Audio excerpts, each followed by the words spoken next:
کچھ جاہل لوگ، کچھ ناسمجھ لوگ، کچھ بے پڑھے لوگ اپنے ایک نہ جانے کس جذبے کی تسلی کے لیے ہم سے اکثر و بیشتر مذاق بھی کرتے ہیں، پوچھتے بھی ہیں، مسخرہ پن بھی کرتے ہیں۔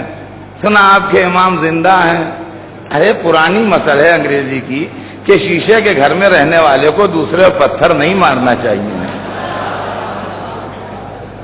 شیشے کے گھر میں رہنے والے کو دوسرے کو پتھر نہیں مارنا چاہیے۔ جو مسلمان حضرت عیسیٰ کو 2000 برس سے زندہ مان رہے ہیں، ان کو 1200 برس سے امام کو زندہ ماننے میں پریشانی ہو رہی ہے کہ کیسے زندہ ہے۔ ابے کیسے زندہ کا کوئی سوال ہی نہیں ہے، آپ کیسے زندہ ہیں؟ ہمیں اپنی زندگی کی تھیوری سمجھائیے۔ میں کیسے زندہ ہوں؟ محرم میں بھی زندہ تھا، آپ کے سامنے مجلسیں پڑھ رہا تھا، اب تک زندہ ہوں۔ کیسے زندہ ہوں؟ کیا ڈیفینٹ تھیوری ہے میرے زندہ رہنے کی؟ تو عزیزان گرامی، نہ عمر، نہ صحت، نہ جوانی، نہ تندرستی، کوئی چیز زندگی کی گارنٹی نہیں ہے۔ آپ کہیں صاحب جوان ہیں کیسے نہ زندہ ہو؟ تو کیا جوان نہیں مر جاتے؟ آپ کہیں تندرست ہیں کیوں نہ زندہ رہیں؟ تو کیا تندرست نہیں مر جاتے؟ آپ کہیں صحت مند ہیں کیوں نہ زندہ رہیں؟ تو کیا صحت مند نہیں مر جاتے؟ تو زندہ رہنے کی کوئی ڈیفینٹ تھیوری نہیں ہے سوائے اس کے کہ اللہ زندہ رکھے ہوئے زندہ ہے۔ اس کے علاوہ کوئی معاملہ ہے ہی نہیں۔ کوئی اس معاملے میں دو جواب ہی نہیں ہے، ایک ہی جواب ہے کہ اللہ زندہ رکھے ہے زندہ ہے، اس کی مرضی ہے زندہ ہے۔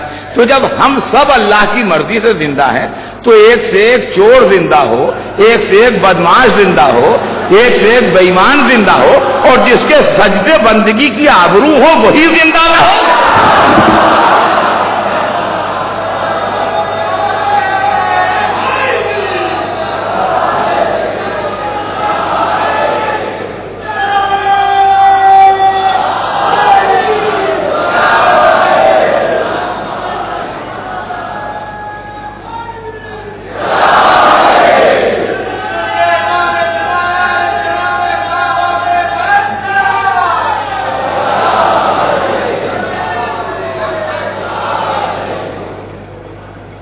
اور عزیزان گرامی، اب لوگ کہتے ہیں ہاں کب آئیں گے؟ بھولے بن گئے، کب آئیں؟ سنا اب تک زندہ ہیں 1200 برس سے، کب آئیں گے؟ کب آئیں گے؟ کب آئیں گے؟ یہ بھی پوچھا جاتا ہے کب آئیں گے؟ تو یہ اصل میں معلومات کے لیے نہیں پوچھتے، یہ ہم کو چڑھانے کے لیے پوچھتے ہیں۔ تو جو چڑھانے کے لیے پوچھو اس کو جواب بھی ویسے ہی دو۔ سیریس جواب سے کبھی مانے گا نہیں، وہ نان سیریس جواب ہونا چاہیے۔ چنانچہ نان سیریس جواب ہم بھی دیتے ہیں۔ ہم کہتے ہیں 11 ظاہر ہوئے تھے، آپ نے مار ڈالے، اب جب آپ سب مر جائیے گا جب آئیں گے۔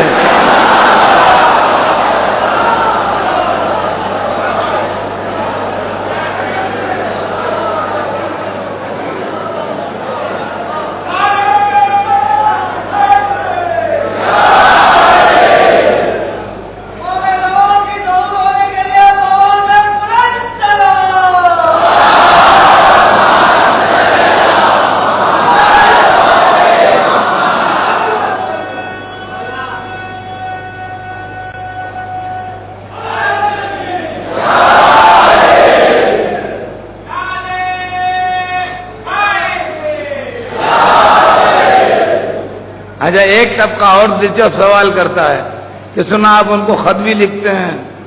ہم نے کہا ہاں صحیح سنا ہے، لکھتے ہیں۔ جواب آتا ہے؟ یہ کتنا بچکانا سوال ہے۔ جواب آتا ہے؟ اے آدمی کسی کو خط لکھے گا نہیں، اگر جواب نہیں آئے گا تو۔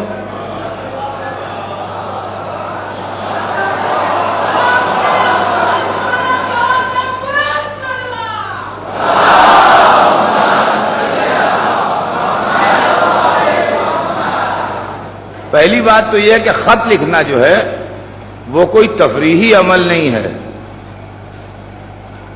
ضرورت کے تحت ہوتا ہے۔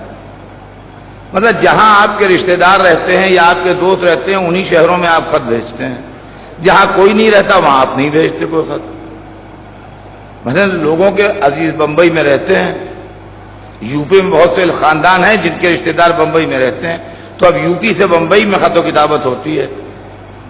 لیکن اگر کسی شہر میں یو پی کے لوگ نہیں رہتے ہیں تو وہاں خط نہیں لکھے، کوئی آسام میں خط نہیں لکھتے، آپ بمبئی لکھتے ہیں، جب آسام میں ہمارا کوئی ہے ہی نہیں تو کس کو لکھیں؟ ناگالینڈ میں آپ نے آج تک خط نہیں بھیجا، ان کا ناگالینڈ میں ہم کسی کو جانتے ہی نہیں تو کس کو خط لکھیں؟ بمبئی میں آپ ہر 8ویں دن خط بھیجتے ہیں، ان کا بمبئی میں ہمارے سارے عزیز رہتے ہیں اس لیے بھیجتے ہیں۔ معلوم ہے جس کا جہاں جو ہوتا ہے اس کو خط بھیجتا ہے، جس کا کوئی نہیں ہوتا نہیں بھیجتا۔ ایک تو خط کا فلسفہ میاں یہ ہے کہ جس کا کوئی کہیں ہوتا ہے وہ خط بھیجتا ہے، جس کا کوئی نہیں ہوتا وہ خط نہیں بھیجتا، ایک چیز تو یہ۔ دوسری بات یہ ہے کہ خط کے جواب کی شکلیں دو ہیں۔ ایک صورت یہ ہے کہ میں نے آپ کی خیریت کا خط لکھا تو آپ نے مجھے جواب میں لکھا کہ شکریہ آپ کا، میں خیریت سے ہوں، آپ کا خط ملا، میں الحمدللہ خیریت سے ہوں۔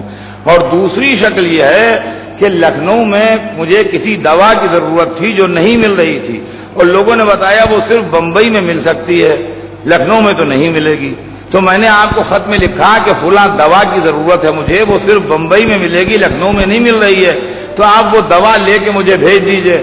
آپ نے دوا خریدی، ایک آدمی کے ہاتھ بھیج دی، ادھر سے تو میرا خط گیا، ادھر سے دوا کا ڈبہ آیا، جواب آیا کہ نہیں یہ بتائیے؟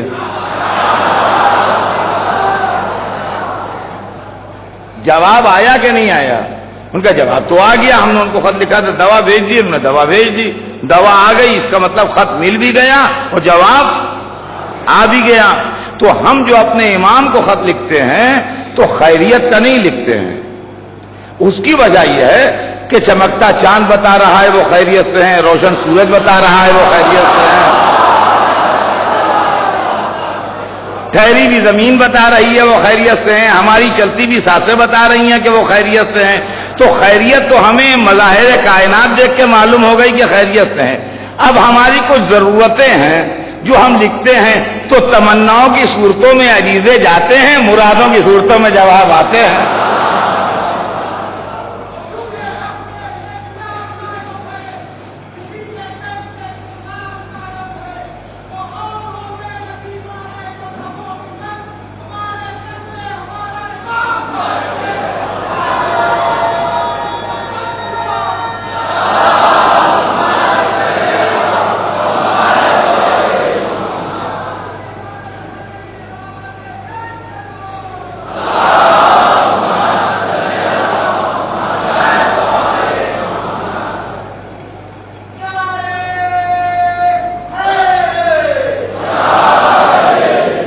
اچھا حضور، اب ایک بات اور رہ جاتی ہے، اکثر لوگ وہی پوچھ لیتے ہیں ہمت کر کے، چلو وہ بھی صحیح ہے، کہیں گے سنا آپ پانی میں ڈال دیتے ہیں عریضہ اپنا؟